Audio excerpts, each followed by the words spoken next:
What is up, guys? Welcome back to another GeekaWhat video. In this video, I'm going to be showing you how to put together an awesome gaming PC build for 2021. I'll be running you through all the parts I chose today and why, showing you how to put this system together step by step from start to finish, before testing out its performance later on in some of the most popular titles. This build, though, is actually a little bit different. I've actually gone for an all-MSI theme, for a brand new MSI case, to a snazzy 360mm cooler, and even this, a Gen 4 NVMe drive with some insane speeds that looks frankly bonkers. Without any further ado, let's dive into it after a quick ad from today's video sponsor. Corsair's M65 RGB Ultra Wireless builds upon the legendary M65 design with the latest Corsair Slipstream wireless tech and much more.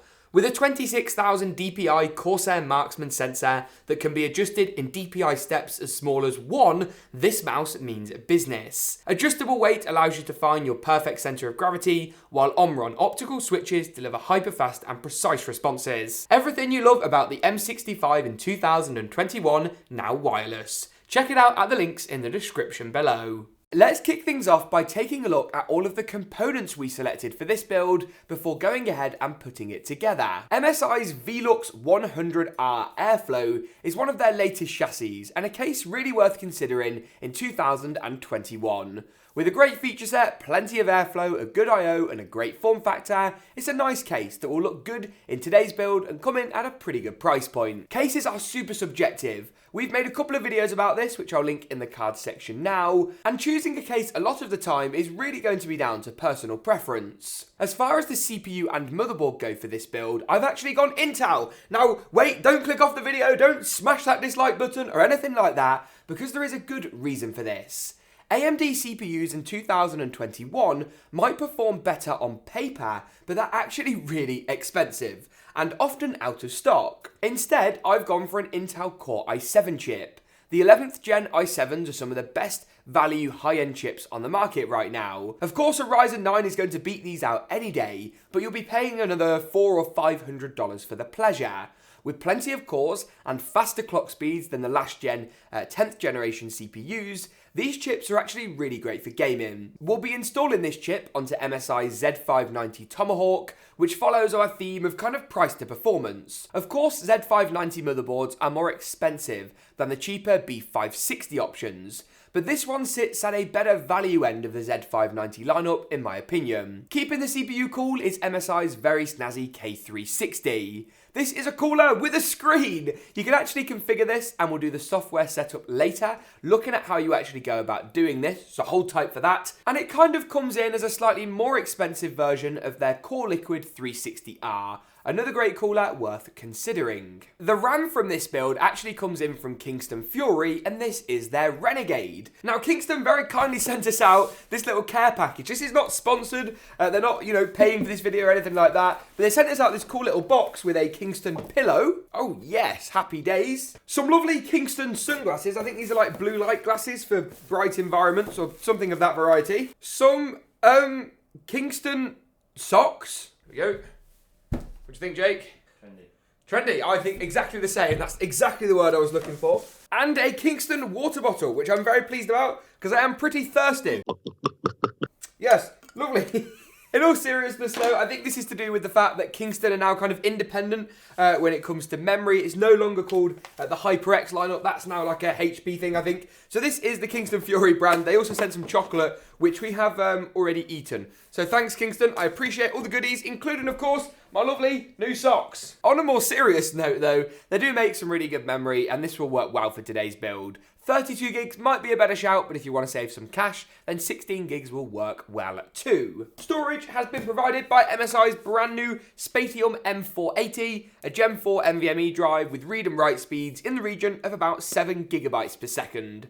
This is designed to compete against something like Western Digital's SN850 and Seagate's brand new FireCuda 530. We'll have reviews up of all 3 drives, so if you'd like to see our verdict, head over to the links below at GeekaWhat.com and please do go and check those out. The final couple of components then includes an 850 watt power supply from MSI. Actually, this is really worth considering if you're looking for an 850 watt unit. It's great value compared to some of the other options on the market. Of course, it's MSI, so it fits with the theme, but it's actually genuinely worth considering. And finally, the graphics card, MSI's SupremeX 3080. We reviewed this on the website and gave it one of our awards as the best 3080s on the market. Now, of course, that doesn't mean a great deal when they're so difficult to buy, but this is a great card and actually outperforms, in our opinion, the Asus Strix design at a better recommended retail price point. Latest pricing and availability can be found for different retailers and regions down in the description below. Let's install the CPU, motherboard, RAM and SSD first though, and get our motherboard assembly up to speed.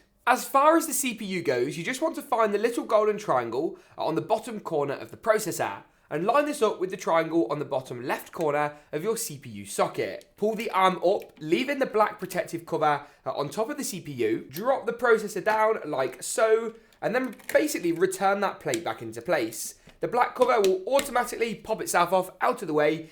Keep this safe, just in case you ever need to return the motherboard or ship it or sell it or something along those lines. We're then going to go ahead and install the memory or the RAM in this build. You're going to do this by simply lining the notch on the memory up with the notch on the RAM DIMM slots. In our instance, we've got 4 slots, but only need to use 2 of them for DIMMs. For us, that means using the 2nd and 4th slots, which is very often the ones you should pick if you want to take advantage of dual channel memory. Simply slide the DIMM into place, lining those notches up, apply a bit of pressure to each side, and the DIMM will click nicely in. Repeat for as many of your RAM DIMMs as you've got, and just like that, the memory is installed. The last thing we want to do then to the motherboard before we move it into the case is to install our M.2 storage. I talked a bit more about the Spatium M480 earlier, but this is what we'll be installing into the top slot on the motherboard. You may have some heatsinks that are pre-installed on your motherboard. Take these off when using a drive like this, as it has its own heatsink. These heatsinks would work great as well, but aesthetically, I think this will look a little bit cooler. You want to simply locate the notch on the M.2 drive itself, and once again, it's a simple case of matching this up with the notch on the slot on the motherboard. Often with M.2 drives, it's best to slide them down at kind of a 45-degree angle. That will make the installation process that little bit easier. You're then able to go and secure it down with the teeny tiny little M.2 screw that you get included with the motherboard. That brings us nicely on to the case today. I talked about MSI's Velux 100p a little bit earlier. I've gone for the airflow version though, which I think is important. As much as I love glass on the front of a case, I think temperatures are king, and a case like this with plenty of airflow is definitely the way to go. Let's go ahead and unbox the case though, in typical GeekaWhat style with a little bit of editing magic, a little something like this. Looking good. So much airflow and ventilation on this case, it's actually kind of bonkers. Now what you want to do with any chassis is just take off as many of the side panels as you possibly can.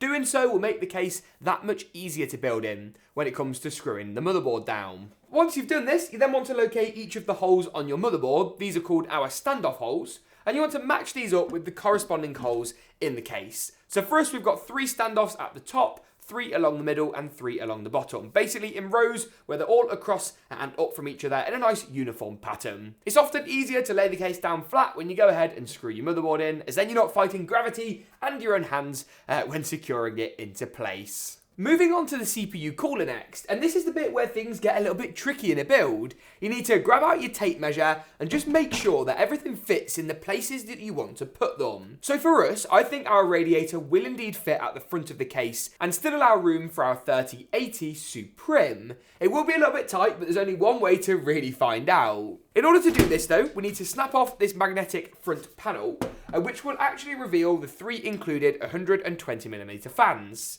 We are going to keep these, but we're going to move these at the top to add a bit more airflow and instead use the RGB fans that come included with the cooler at the front here. Unfortunately, due to some of the clearance issues on this panel, aka these sort of RGB type strip modules, there isn't enough room to move the fans to the front of the case between the panel and the chassis itself. That would theoretically have allowed us to do push-pull, but for 3 fans on the radiator will do for now, and we can relocate these 3 at the top for a bit more exhaust, making use of all the available fans we've got in the system for maximum airflow. Once the radiator's in the front of the case, it's then a simple case of mounting this behemoth onto the CPU, and genuinely, this is easier than it looks. So this cooler has a screen on, which means you've got this quite big plastic assembly. Gently remove this, it's just magnetic and pops off super simply. It will go back on nice and easily like this. You then want to actually locate this bracket here. So it's this metal bracket with 4 holes, 1 on each corner. This is what's going to fasten down around the processor. Then you want to take the included Intel backplate that looks like this, and we'll be putting this through the 4 holes on the motherboard itself. That's these holes that will circle here on our shot of the motherboard. Finally then, you want to take this combination of hardware. So this includes both a post with 2 even ends and some thumb screws. The post will go through the backplate and then through the cooler with the thumb screws fastening everything down. It's kind of like a complicated sandwich where you're kind of trying to cram everything together without obviously forcing or breaking anything. Remember, you do need to pop a dab of thermal paste on top of the processor if it's not pre-installed on your cooler to really help with that thermal bond. That bit is quite important. The next component on the list today is the graphics card. And James, this doesn't look much like a GPU. That's because obviously it isn't. What it is though is a vertical GPU mount. You actually get it included with this MSI case, and it's basically a substitute for the pre-installed mount, allowing you to mount a GPU vertically. This puts the GPU front and center on show and just makes it look that bit better. Actually as well, given the placement of this, we should still have plenty of airflow for the card itself to keep temperatures nice and low, though as always we'll test those with the gaming benchmarks later. I'm not 100% sure how you actually go about doing this. I think it's just a simple case of removing all of the existing PCIe slot covers, not actually taking off any of the machined metal, and then just slotting this into place. So hopefully that doesn't reduce the amount of room we've got for the graphics card, but all is to be determined on that front. You also need to pick yourself up a PCIe riser cable, which links up your graphics card to the motherboard. It's basically like an extension cable that you'd get for USB, but for PCIe. I'll link this in the description below, but this is a really nice Corsair option that will work well. Let's go ahead and do that and kind of see just how good the GPU looks. I'm really intrigued actually, especially in a case like this. Finally then, last but definitely not least, is the power supply. Now actually going ahead and wiring up a system can be quite complicated, but don't worry, we've got a whistle-stop tour in this video to help you along with the process. This power supply is fully modular, meaning you only plug in the cables you need. For us, we need to go ahead and plug in the following cables. 1, a SATA power connector. These are typically used for hard drives and SSDs, but for us, we're going to use it to power up RGB hubs and the screen on our CPU cooler. 2, a set of dual 6+2 pin PCIe power connectors. These are what we're going to use to power up our Supreme 3080 GPU. 3, an 8-pin CPU power connector. Pretty self-explanatory, that powers up the CPU. And finally 4, a 24-pin motherboard power cable. Go ahead and plug these up to the power supply and then plug them up to the corresponding locations on the motherboard. Starting off with the CPU in the top left, followed by the motherboard power cable, the largest on the right hand side of the motherboard, then your GPU power connectors that go of course to your graphics card. While we're here on the subject of cables and wiring as well, we just need to wire up this front panel. So that's power and reset and all your front panel connectors, the fiddliest of the bunch, and I'll pop a diagram on your screen now to make this as easy as possible to follow along with. You've also got HD audio, so your headphone and mic jack, which goes to the bottom left of the motherboard. USB 3 Type A, that's the largest of the front panel cables and is notched, followed finally by USB-C. This is kind of the more fiddly of the front panel connectors and also kind of the most chunky despite its smaller form factor. This will go in either way around, but just be careful, don't force it as with any of these as you can cause some damage. Take it slow and you'll be all good. What we need to do next then is actually boot the system up, install Windows. I'm going to cover that off, check all of our BIOS settings and that kind of thing before booting the system up to see just how good it looks and of course how well it performs. So let's now take a look at the BIOS. What you want to do is go ahead and get your PC plugged up with a HDMI and some power to a monitor, a keyboard and a mouse. In line with today's theme, this is one of MSI's brand new curved gaming monitors. It's absolutely incredible. It's 32 inches and even has a cool little headphone stand built into the side. I've coupled it up with their GK50 Elite and one of their snazzy mice as well, giving us an all-MSI setup for our all-MSI build. In order to install Windows, first of all, you want to grab yourself a USB drive like this one. 16 gigs USB 3, nice and cheap, will do you well. Plug this into an existing computer and head to the link in the description below. This is a tool you can download from Microsoft's official website that allows you to create a bootable Windows USB. This USB stick is going to install Windows for us. Go ahead and plug this into your back of your system, power your system on, and then hit delete on your keyboard.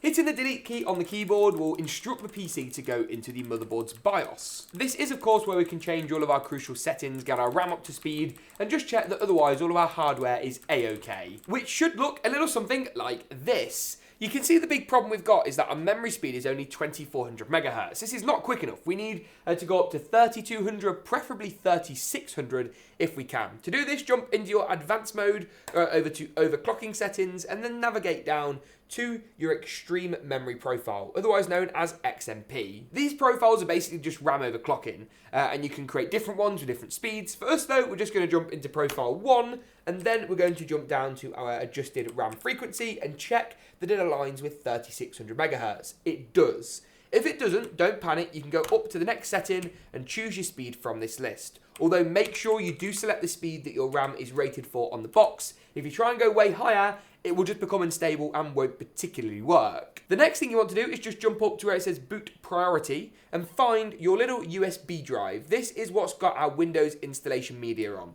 Drag this to the front, hit F10 to save and exit. Yes to confirm those changes. Your system will reboot and in theory should jump directly into our Windows installation media. And there we go, nice and easy. We're now able to just jump through our Windows installation process, click install now. It will then ask you for a product key. You can either enter this now or just do it later by clicking I don't have a product key. Choose the version you want, so Windows 10 Home for us is going to be more than good enough. We need to accept the terms and conditions. We're then able to select the drive we want to install Windows on. If you've got multiple drives, just unplug the ones you don't want to use and leave the one you do want to install Windows on, as that will just make it easier to decipher which is which. This next bit of the process takes about 5-10 minutes and then we'll be right back with you. Once the system is rebooted, you've then only got to select your keyboard layouts, accept any terms and conditions, and then it will go ahead and set Windows up for you. Top tip here as well, when it asks you for your internet, select I don't have internet and then continue with limited setup. It makes the whole setup process way easier and you can just add your internet back in later with nowhere near as much hassle. Once you're into Windows then, there's only a couple more things to do before we finally get gaming on our all-MSI PC build. And that is to go into your internet browser. For us it's Edge, it comes pre-installed, we'll delete it later. And actually install your drivers for your Wi-Fi, your LAN, any chipset drivers, GPU drivers, and of course the software utility to control the screen on the MSI cooler. In order to do this, you want to first search MSI Z590 Tomahawk Wi-Fi with the word drivers on the end. That will take you to the drivers page on the MSI website, where you're able to simply select your operating system, Windows 10, download any of your LAN drivers, the system chipset drivers, so the Intel chipset drivers. Don't worry about VGA, we'll be doing that in a moment, as well as any other drivers and utilities that take your fancy. We also need to install a program called GeForce Experience. This is the universal piece of software from NVIDIA that will give you all your drivers and all the utilities you need for your graphics card. This is perhaps the most important of all the drivers to install, so just set it to download and then run through the installation process. You also want to install your MSI K360 software, so search MSI K360 software, head to the official MSI website, head over once again to support, and under the support tab, you should be able to download the utility. Indeed you can. Select your operating system once again, hit download, and you're off to the races. We'll do all of our drivers first, followed by then our NVIDIA GeForce Experience, and then of course our MSI K360. It's in this MSI software you're able to actually customize the screen on the cooler. Now, as you'll see here, this is currently upside down, but don't panic. We can actually switch this around using the direction. So for us, our tubes are on the left-hand side, so we just click that one, hit save, and in theory, our numbers, beautiful, will come back to the right way round. You can customize loads of stuff about the screen. So you can have the CPU frequency or temperature, you can have GPU usage on there if you like as well, you can add fan speed information, you can put images on there as well, including a range of preset images from MSI, or heck, even your own images as well. You will have seen earlier we put the GeekaWhat logo on here, very cool indeed. You can do stuff like a clock, you can have the time on there, you can have a customizable banner that has text on. You really can do loads with this screen on the cooler, and I love coolers with screens. They're such a nice novelty, but actually genuinely a little bit useful. With that though, we're now ready to test out the gaming performance of this awesome build in some of the biggest titles out there. Before we do that though, there's something we do here on the GeekaWhat channel in every video, and that's see how good the system looks in an epic glam montage. Get subscribed by the way if you like our montages, and we'll see you in a second. Roll that montage.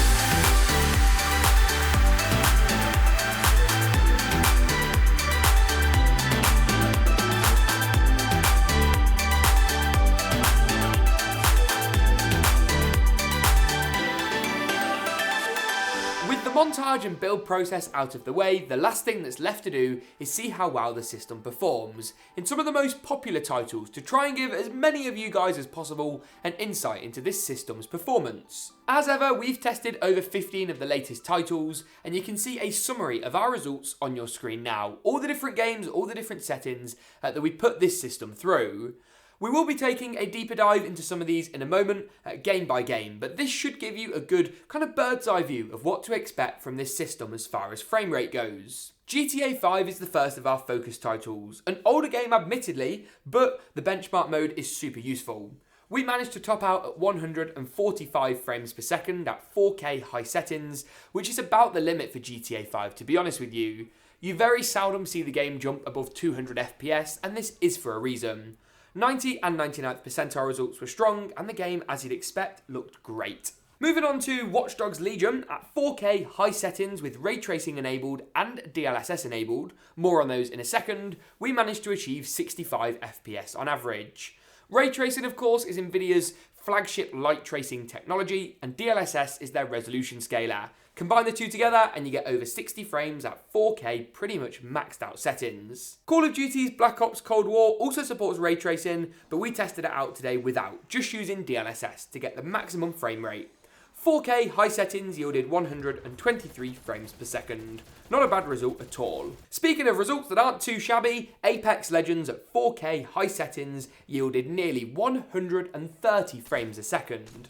90 and 99th percentile results were strong too, showing consistent frame rates that didn't bounce about too much. And as ever, all of our frame rate data was gathered using both NVIDIA FrameView and MSI Afterburner's Riva Tuner simultaneously to make sure all the results are as fair, true and accurate as possible. Speaking of which, Valorant, here the frame rate is a bit unbelievable really. 298 frames per second on average is not a bad result, while 272 and 243 for the 90 and 99th percentile results also showed some really great promise. Cyberpunk 2077 is next, and this may be one of the worst optimised games we've ever seen, but it is good fun and it's a great test of a system's performance. 4K high settings with DLSS enabled and ray tracing turned off gave us 92 FPS, around 35 more than with ray tracing on. It really wasn't too bad actually, considering how difficult the title is to run. Fortnite is next up, here at 1080p low/competitive settings, so everything tuned down to low, render distance set to far, and DLSS enabled. This yielded us 308 frames per second on average. 308.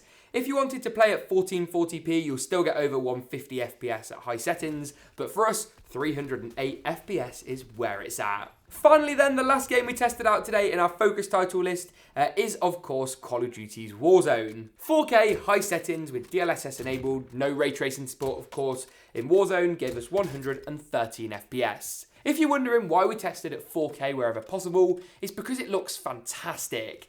And it gives you a worst case scenario as far as frame rate goes. Drop down to 1440 or 1080p and your FPS is always going to be a good piece higher. Otherwise though, that pretty much wraps it up for our benchmarks today and by extension the whole video. If you enjoyed this one, give it a big old like rating, make sure to get subscribed. Thanks for tuning in though, and as always, we'll see you in the next one.